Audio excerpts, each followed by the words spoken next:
Hello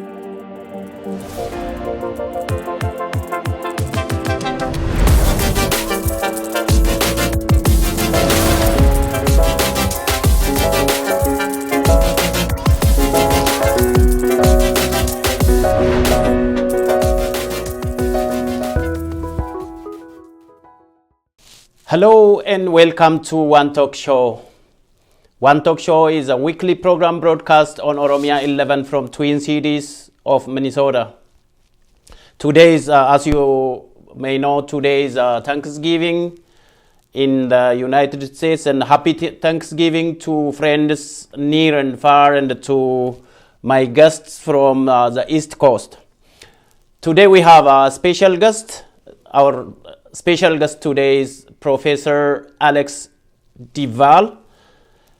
Professor Alex DeWaal is Executive Director of World Peace Foundation and a Research Professor at the Fletcher School at Tufts University. His areas of expertise include human rights, humanitarian affairs, international law, and organizations. Welcome, Professor DeWaal. It's a pleasure to be with you. Thank you for accepting my invitation. And to start our conversation today, how do you assess the current situation of Ethiopia? The situation in Ethiopia is very critical and very dangerous. The old order is dying, but the new order is not yet born. And in that interregnum between the two, there is a great deal of turmoil, bloodshed, destruction, and needless suffering. And I think what Ethiopia is in need of is clarity about the reality of what is happening and strong, democratically oriented leadership to pull through the crisis. And at the moment, I'm afraid we are lacking both of those from Addis Ababa. It's a struggle between the dying old order and emerging new order, right? And let me mention two. Yes, there is an old imperial order that it lives on in the dreams of Prime Minister Abiy and those around him. And this is an order that many people thought had been dead and buried 30 years ago, but it lives on. It was given new life in the last 2 years. But it is simply not sustainable in the 21st century to have a political order that is modeled on a hierarchy of groups that under which civic republicanism is swamped, is drowned by the dreams of empire. There can be no more imperial states. Now, the irony here is that 30 years ago, when the transitional charter was signed, and let's not forget that the key elements of the federal order there actually did not come from the TPLF. They actually came from the OLF and Lenshuleta. The TPLF then broke its word. But in that transitional charter, there were some very key elements that came from the OLF. That order set in place a potentially remarkable new dispensation. Now, if you read the Ethiopian constitution that arose from that, it does not start, we the people. It does not start, we the state of Ethiopia. It says, no, we the nations, nationalities, and peoples of Ethiopia. And if you look at Article 8 of that constitution, it says sovereignty is vested in the nations, nationalities, and peoples of Ethiopia.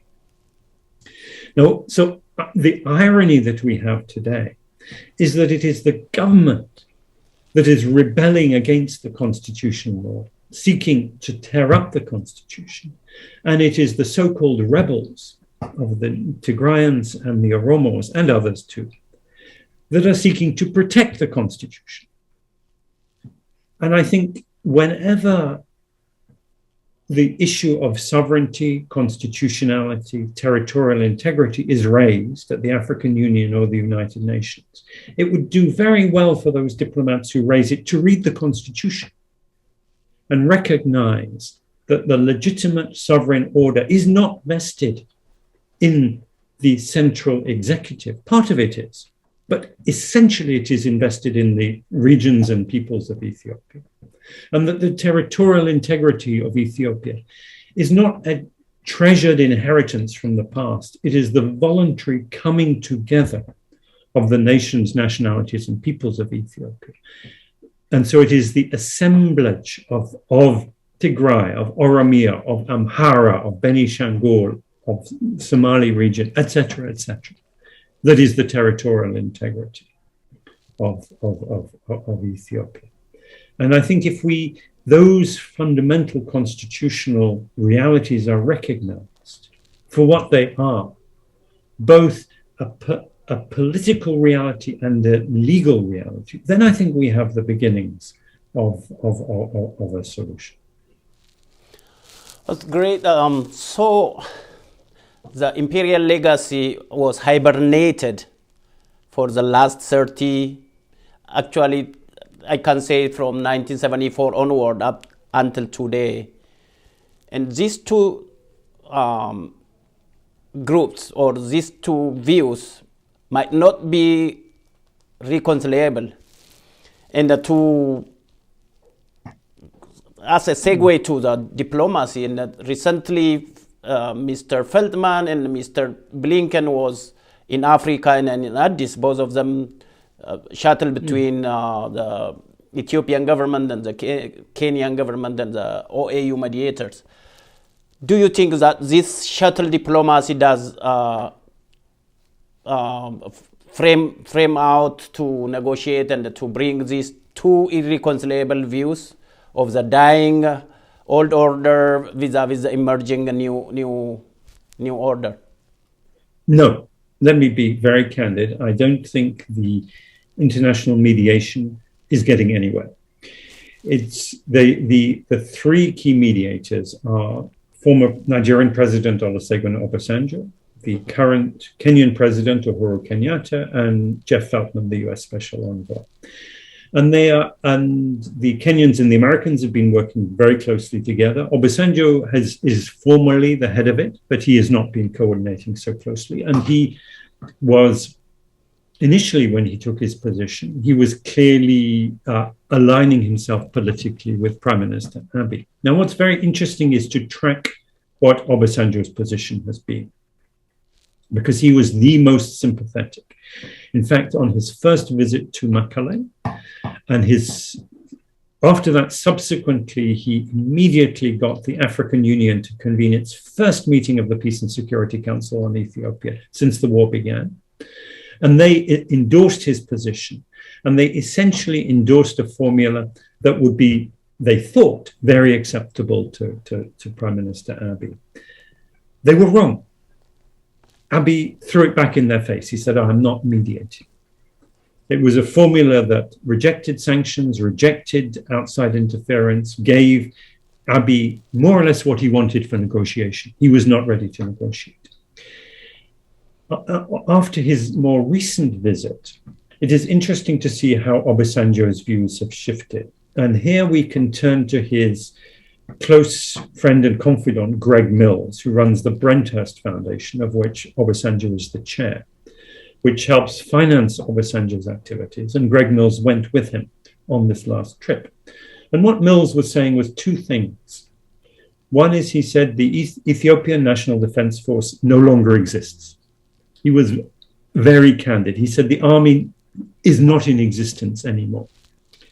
Doesn't mean there's not fighting on the government side. It's just not, the army has been replaced by a number of different groups. The remnants of the army, Amhara militias and Oromo militias and others. It is an assemblage of different warlords, if you like.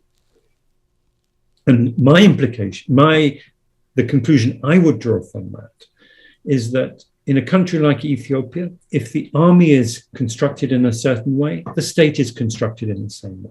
Implication being the state has already collapsed. We do not have the kind of centralized state with which we were familiar in recent years. The second point that Mills makes is Abiy cannot be trusted. Basically, Abiy had not been telling the truth to Obasanjo and had not been a reliable interlocutor. So it's not a question really any longer of whether Abiy is genuine about making peace or not. It's just that he is incapable of making peace, whether by negotiation or by any other means. If you look closely at what Feltman and Kenyatta have been saying, they've been saying very little, but they have been giving no cause for optimism that there is any negotiated settlement on the horizon at all. When they talk about nascent progress, this was the word that Feldman used, nascent progress. He does not mean talks between the sides. He means agreement among the international actors on the nature of the situation.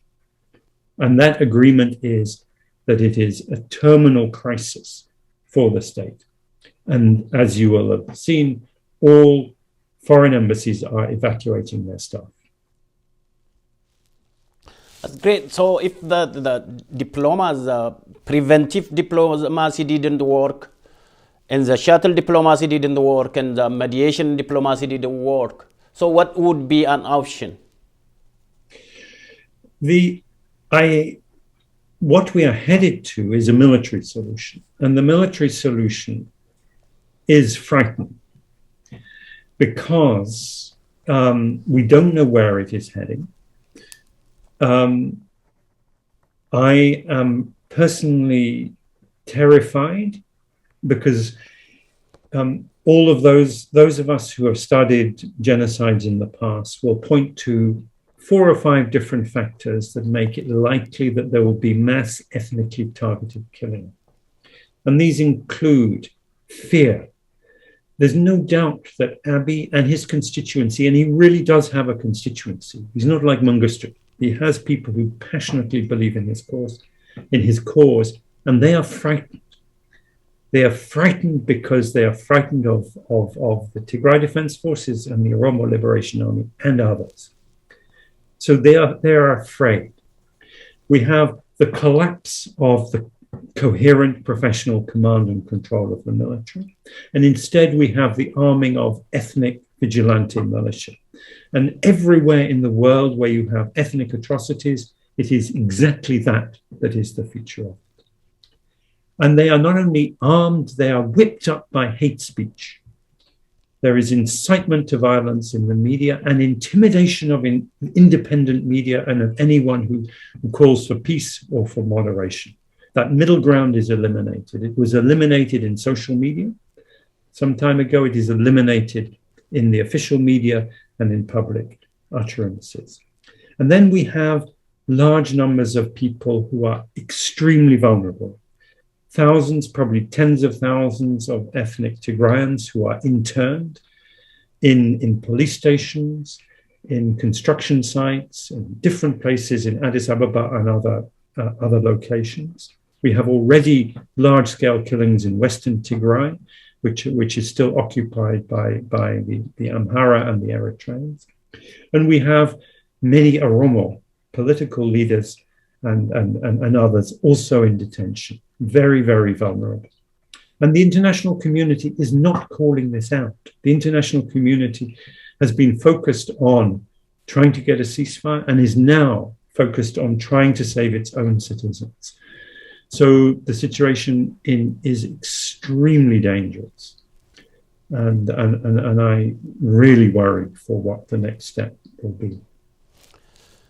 With that, I will take you to the recent 9 organizations signed a memorandum in Washington, D.C. to struggle together or to fight together to pressure the Ethiopian government or to topple the Ethiopian government by force, either to pressure them to sit down and negotiate for ceasefire. How do you see that? How do you come to know that? Well, there are, of course, anything that represents a broad constituency of groups with a common vision is to be welcomed, the common political vision. There's some things that are lacking from this.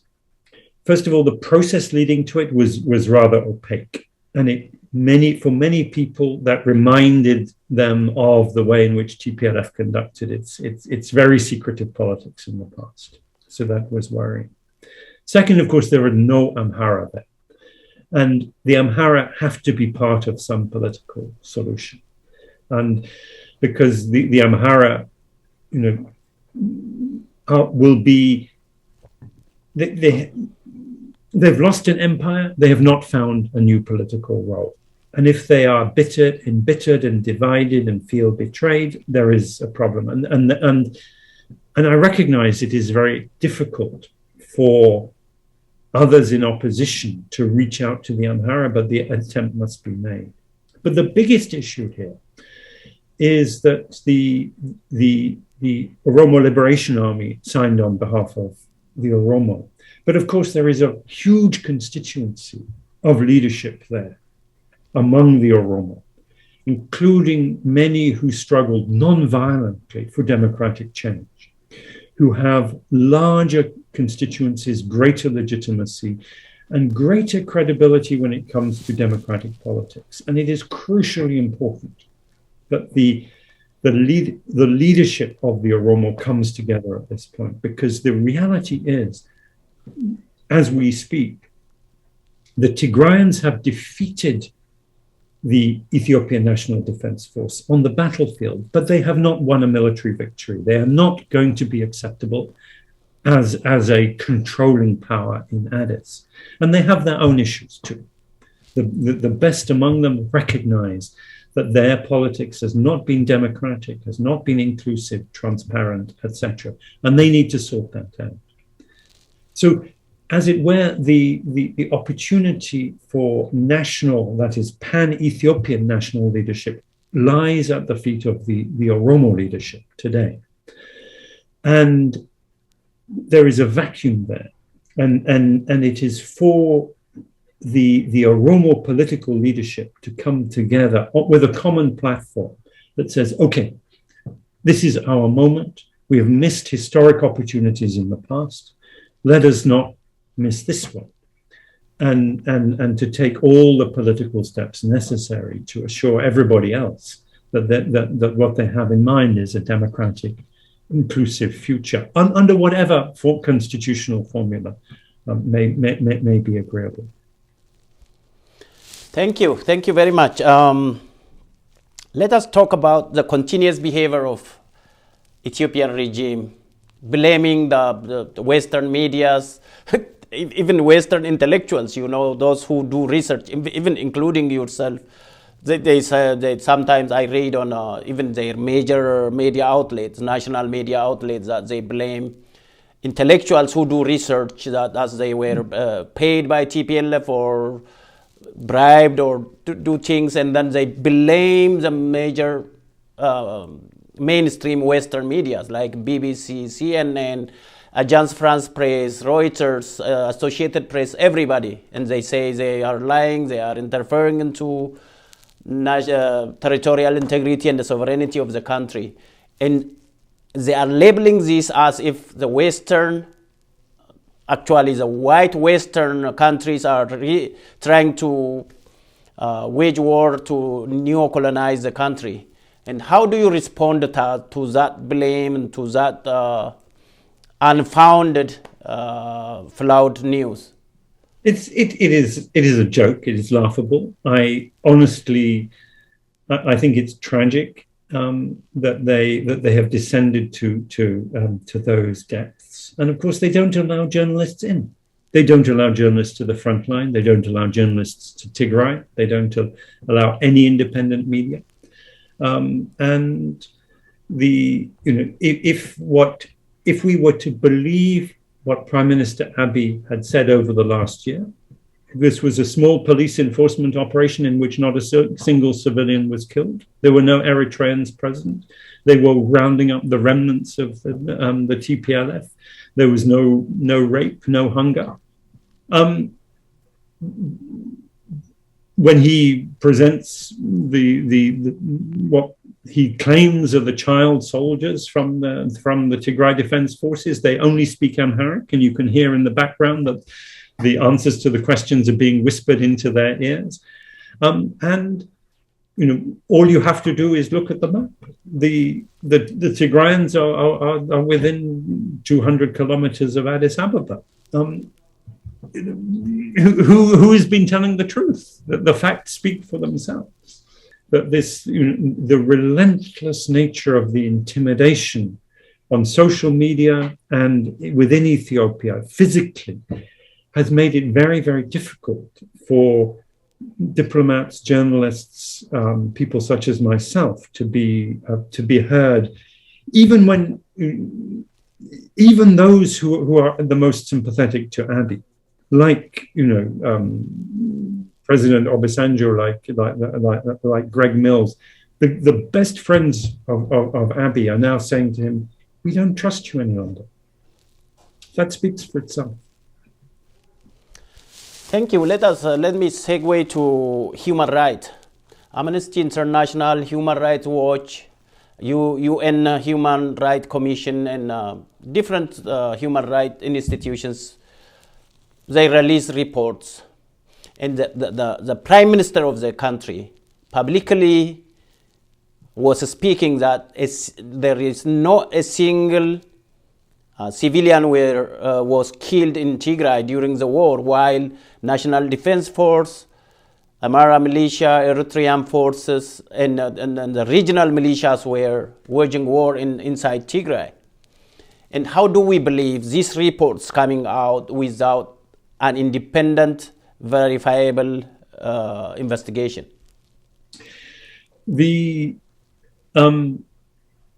nature of a war such as this is, regrettably, that all sides commit atrocities. And right from the beginning, the very first reported atrocity was in Maikadra, which was actually a Tigrayan group killing Amhara and an Amhara group killing Tigrayans. It wasn't reported that way at the time, but a subsequent report by Reuters in great detail showed that both sides were responsible. If we assess candidly the reports, and let's focus on Tigray and the war as it has expanded out of Tigray into Amhara and Afar, there's no doubt that there have been abuses, mainly killings on both sides, killings of civilians, that is. But if you look at the scale and the systematicity of the violations and the clear intent, stated intent by the perpetrators, there is a great asymmetry. The Eritreans, the Amhara commanders, and the federal government have a clearly stated intent to crush Tigrayans, to crush Tigray. Sometimes they try and explain it away, saying, no, they're only trying to destroy the leadership, TPLF. But their supporters do not understand it that way. There are more than 200 massacre sites within Tigray. There are some villages where it is hard to believe it, but every single woman and teenage girl has been raped. And most of them are now pregnant or giving birth. And can you imagine what it means for a community? Every single woman has been raped, what that actually means. The level of relentless systematic destruction to reduce Tigray to the level of the small town of Bashasha at a time 40 years ago when Abiy was a young boy. And to then say that achieving that is achieving our goals. That it's clear that starvation. I've studied famines, man-made famines over more than 30 years. And I have, in that time period, there has not been an episode as systematic, as relentless, as cruel of deliberate mass starvation as we have seen in Tigray over the last year. Thank you. And follow up with that too. There is a a tragedy of unimaginable proportion is going on in Oromia too, from corner to corner, and the world doesn't know this. And can you talk a little bit on that? Can you tell me more about that if you have any information? Let the world knows what is going on in there too. Sadly, I've not been able to get enough information about what is happening in Oromia. Clearly, the war in Oromia began actually before the war in Tigray, particularly in Wallagga, and was accompanied by major abuses. And as the war has spread, so too have the abuses. And the reports that I hear recently are of the government forces massively requisitioning livestock from Oromo pastoralists to feed themselves, also to punish groups that are refusing to raise militia to fight against the Tigrayans. I hear of the command posts in rural areas being sites of terror where people are detained and terrorized, tortured, killed. Large numbers of people being coerced to either mobilize militia forces or join the militia, and then imprisoned and tortured if they refuse to do that. And for sure, these for every violation that I hear about, there must be many more that go unreported. Thank you. And putting all what you say together, and what would be your best scenarios that Ethiopia will carry forward in the next 1 to 3 months, 3 to 6 months, and then from year to in the short range?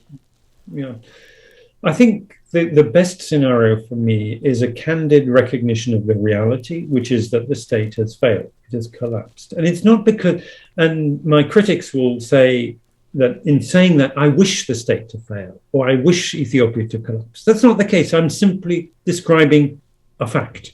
This is the reality which is observed if you just look at what is happening today. And there is nothing to be gained by trying to deny that reality or negotiate as though that reality did not exist.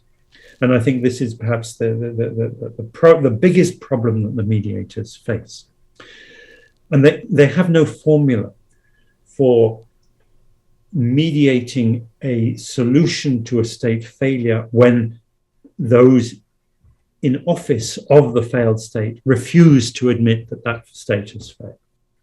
So my best scenario is that the leaders of the different constituencies in Ethiopia meet together to say, we actually have a roadmap of sorts. If you go back to those core provisions of the Constitution that say that sovereignty is vested in the nations, nationalities, and peoples, which, by the way, means that the Prime Minister Abiy's talk about violating the sovereignty of the state is nonsense.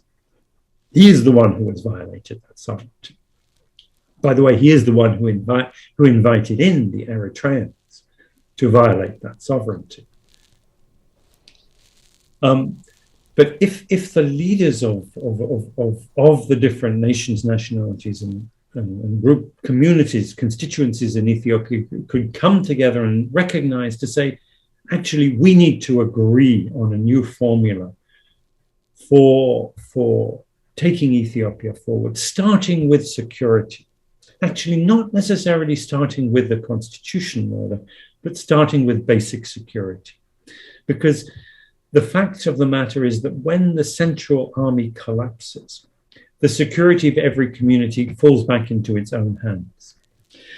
And that can be either a recipe for the most terrible violence as communities turn on one another, and especially minority communities, are exposed to horrible violence and massacre. But it can also be a formula for people saying, let us look after ourselves in a spirit of good neighborliness and civility, and repudiate the hate speech, the intolerance that is coming out of the national capital. and actually say, we have lived with our neighbors over generations. Let us continue to live in peace, in a sense of reconciliation. Let us protect those minorities that live within our territory, assure them that we mean them no ill. And on that basis, then negotiate a security pact, and on the basis of a coming together, say, well, this is the basis of consensual unity on which we can coexist. If we try and negotiate with a central government that still has that imperial vision, we're going to have a real difficulty. So I would hope that there are enough people of humanity and good sense within that central government to recognize this is the reality, and to accept an end to hostilities on these terms. Thank you. And you say that there is imminent state collapse. So if we say if the Ethiopian state is collapsed right now, what would emerge from the rebel, and what would be an emergent Ethiopia from that kind of collapse, you think? It's not for me to say what should come out of it, but I think what the obvious formulae that are on the table to be decided by consensus. Democracy is primarily conflict resolution in a non-violent way, along with electoral representation. If electoral representation means stirs up conflicts, it's not democratic. So let us take the principles of democracy being talking, open-ended discussion around the formula for coexistence. And that could be federation, it could be confederation, it could even be a commonwealth of independent states. And the different nations, nationalities, peoples of Ethiopia may want different forms of internal self-rule according to their wish. The most difficult thing, of course, is going to be the national capital and how that is to be administered. And that is where the greatest amount of civility and restraint will be needed. Thank you. And finally, as one of the eminent researcher on Ethiopia, on Horn of Africa, on human rights and humanitarian affairs, what would be your advice to all warring parties, all opposition, government, and even civic organizations? And what would be a good way coming out of this crisis? I think the key thing is to give space to people to speak what's in their hearts, and especially the majority of people who do not harbor this vitriol, this hatred, this intolerance. I mean, what is actually very interesting and encouraging is that for every loud, vocal person spewing the most terrible hate speech and lies, there are others who are quietly saying, we don't like this. We just want to get on with our lives. We just want to be able to respect our neighbors like that.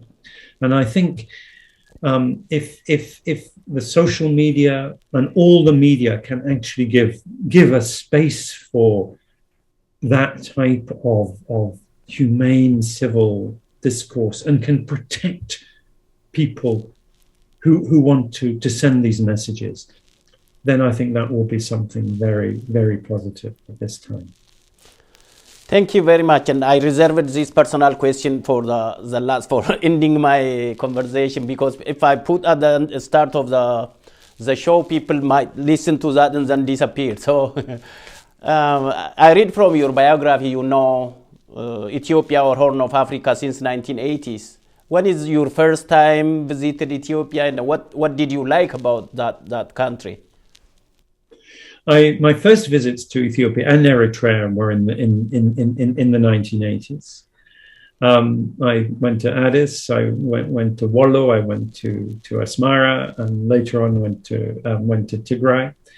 And what I found the country fascinating. My immediate concern was the humanitarian issue. I was interested in the challenges of overcoming famine, and I thought there were some very important and interesting Ethiopian-led innovations. And actually, I thought, the EPRDF had many failings, but there was one achievement of which it could be proud, which was the conquest of famine. And that was my particular interest. I was also particularly interested in Ethiopia as an indigenous African empire. And I was doing my graduate studies in social anthropology with my supervisor was a professor called Wendy James, who wrote a book, I have it here, called The Southern Marches of Imperial Ethiopia. And she was studying the ways in which the marginalized people of southern and western Ethiopia became part of the Ethiopian empire and were not fully recognized. They were subjects rather than citizens, and how they became absorbed. And then I worked with one of my great mentors, the historian Mohammed Hassan, and I was inspired by his history of the Oromo peoples as with their distinctive political cultures which were really an alternative to the very hierarchical, militarized northern highland cultures that dominated history. And then I got to know Tigrayans, and I knew I dealt with most of my Tigrayan friends. I've got to know them best after they left TPLF, after they and went into opposition to TPLF. Including Mulugeta Gebrehiyot, who was a fellow with us at the World Peace Foundation, who wrote this book, Laying the Past to Rest, which was ironically published just as that past was being resuscitated. And Mulugeta left the TPLF. He founded the Institute for Peace and Security Studies. We worked on peace and security issues in and around the region. And there was some of the core elements of the early vision, the more democratic vision of TPLF that he was trying to revive, which meant challenging the way in which the TPLF leadership had in recent years really become rotten from within. But I have also to mention one fact that everyone will point to, which is the fact that I also knew the late Meles. And I held a number of discussions with him over the years, particularly on his theory of the developmental state. And in my work, particularly in Sudan, South Sudan, and Somalia, I developed a framework which I call the political marketplace, how politics is up for sale. And we discussed with him what he was trying to do, because in a funny way, he was trying to build what was really, and I think genuinely so, a developmental state. It was not democratic. It was highly autocratic. And we spoke earlier about this sort of the tension between the imperial past and the federal system. What Meles was trying to do, and which he failed at, was trying to do something different, was trying to square that circle by turning Ethiopia into a middle-income developed country. And his belief was that in doing that, if he had a successful accelerated rush for economic development, Ethiopians would be able to transcend both the imperial past and the divisions of the federal system. And we had very interesting discussions, and the nature of a discussion is agreement and disagreement. And his system obviously fell apart. But I think many of the things that that Ethiopians would like to see preserved, you know, are actually the fruits of that accelerated economic development, because it did lift many people out of poverty. It did give many people an education and a hope for a better life. And I really hope that element can at least be revived. Thank you. Thank you. It's a holiday, and so I wish you happy Thanksgiving and enjoy your turkey. And thank you very much for your time.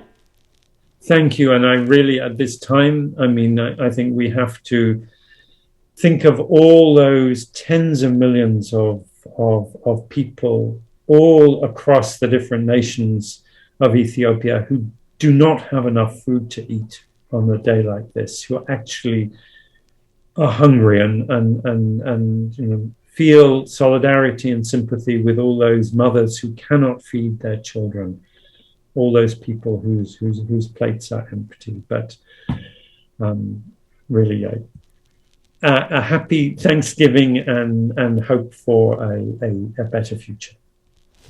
Thank you, Professor DeWaal. Thank you, our watchers, and our hearts and mind and our thoughts are with all who are starving in Tigray, in Oromia, in Amara, and everywhere in Ethiopia and everywhere in the world. And during this holiday, we wish you a happy holiday. And with this, we come to the end of our conversation with Professor DeWaal. Thank you for watching. Goodbye.